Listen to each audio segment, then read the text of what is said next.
Hi Kasibuana, sa previous video na in-upload ko, nag-share ako ng 12 plus benefits ng paggamit ng Easybuana app, which is newly updated po ngayon sa App Store. So ngayon, naisip ko dahil may mga ilang comments ako natatanggap tungkol sa mga problema na ina-encounter nila sa Easybuana app, I thought i-share ko sa inyo yung ilan sa mga not so good experiences na maaari nyong ma-encounter kapag gumamit kayo ng Easybuana app. Clarify, sinishare ko tong information na to sa iyo para maging aware ka, and at the same time, magbibigay na rin ako ng mga actions na pwede mong gawin para maiwasan mo yung mga babanggitin ko.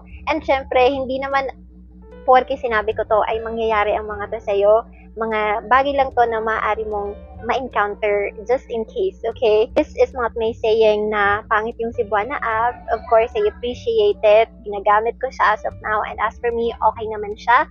But for some people, yun, isi-share ko na lang din yung experiences nila, and perhaps meron iba sa inyo na na-encounter yung same situation as them. So, at least, magkakaalaman na, and also, malalaman na natin kung ano ba ang mga pwedeng gawin sa mga ganitong pagkakataon. So, kung interesado ka sa ganitong topic, make sure to watch this video until the end. Umpisahan na po natin.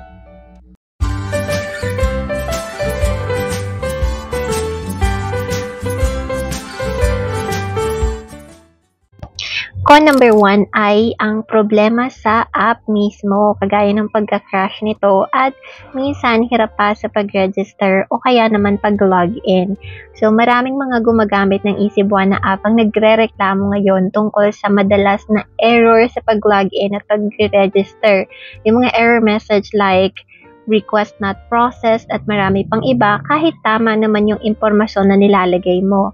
Madalas, nauuwi ito sa paulit-ulit na error na pumipigil sa pag-access ng sarili mong Easybuana account. May mga pagkakataon din na biglang nagka-crash o nagahang ang app kaya mahirap itong pagkatiwalaan. Ikaw ba, na-encounter mo ba yung ganitong problem? Kasi ako, oo. Kung na-encounter mo, please comment sa baba para alam ko at alam din ng iba natin Kasibuana dyan.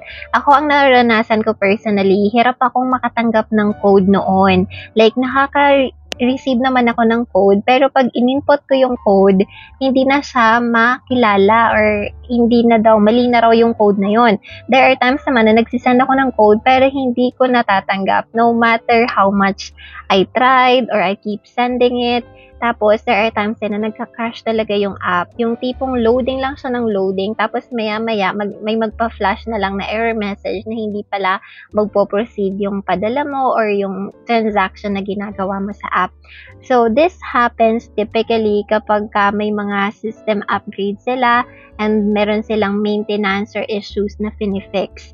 Yung Cebuana app ay of course hindi perfect, so minsan we have to be patient din sa mismong app and take our time to check the app from time to time hanggang sa maging okay na ito. Con number 2, mababa po ang rating at maraming negative review. Nung tiningnan ko ito sa Play Store as of recording this video right now, ay meron po itong 2.5 stars. Ang 2.5 stars po ay masyadong mababa po iyan. At least 4 to 4.5, 4.8, yun po yung considered na magandang performance or acceptable na performance. Kahit nga po sa grade natin, diba? Let's say 5 yung perfect, tapos 2.5 yung nakuha mong score, ibig sabihin, pasang-awa ka lang kasi 50% lang yung nakuha mong tama. Kaya, hindi ito magandang sign para sa app na to.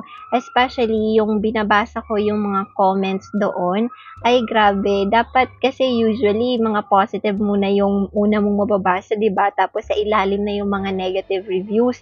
Pero ako, unang comment pa lang negative na kaagad So, it's not really a good sign. Pero, good thing about this is that meron silang over 1 million downloads. So, there are plenty of Easybuana users out there na nakapag-download na nitong app.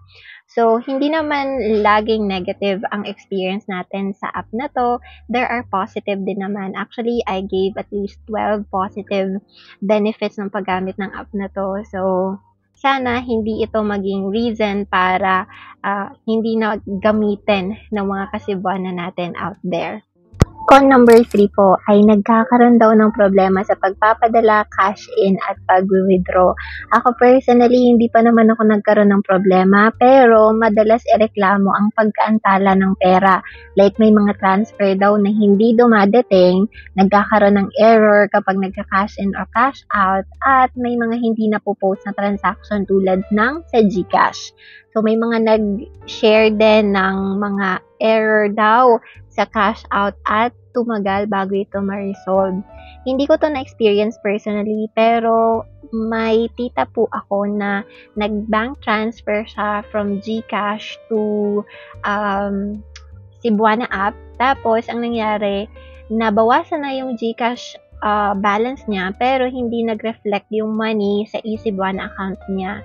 Hindi siya nag-report sa Cebuana customer service, pero dumating din yung kanyang pera after 3 days, which is unusual kasi typically real time naman natatransfer yung money. So there are really cases that it could happen, pero I suggest na not to panic, and I recommend na kapag magbabank transfer kayo, dapat i-screenshot nyo yung details ng inyong transaction at isave nyo po ito kasi magsisilbing proof yon just in case magkaroon ng problema. Con number 4 po natin ay kulang o may mga nawawalang transaction history. So, isa po ito sa mga reklamo ng mga Kasibuanan natin dyan. Comment below kung isa ka sa mga yon dahil sa walang makita na transaction history sa app. Kaya mahirap i-track yung mga transaction o ayusin ang problema kapag may mali. Na-experience ko to somehow, and actually na-record pa nga to sa isa sa mga videos ko kasi nung pinindot ko yung history icon doon sa app, no transactions daw.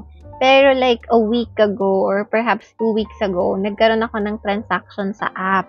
Kaya imposibleng wala akong transaction kasi every katapusan or first and of course, kinsenas katapusan, nagpapadala ako sa parents ko, and nagtaka lang ako bakit wala yun. Pero I think it's just a system error, and you can always request naman sa kanila kung gusto mong makita yung transaction history mo.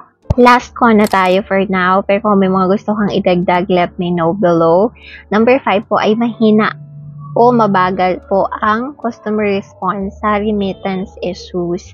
Siguro po kasi nasanay na tayo na mabilis yung resulta, or 'di ba pag nag-order ka, dumarating agad. So ang ina-expect din natin sa customer service kapag nanghingi tayo ng tulong ngayon ay mariresolve ka agad. Pero there are times na it takes a few days talaga before ma-resolve yung isang concern. And I feel like ito yung reason kung bakit may mga nagrereklamo na matagal daw or mabagal yung response times. So ako personally, nagkaroon kasi ng problema before wherein nagpadala ng pera yung tita ko, tapos mali yung spelling ng pinadalhan niya. So, pinapalitan pa yung spelling ng receiver. So, since a fault naman namin yon, hindi talaga kami nag-request na bilisan nila yung action nila. So, I think it took at least 3 to 5 days bago napalitan yung maling name. Tapos, may bayad pa pala yon. So, ayun.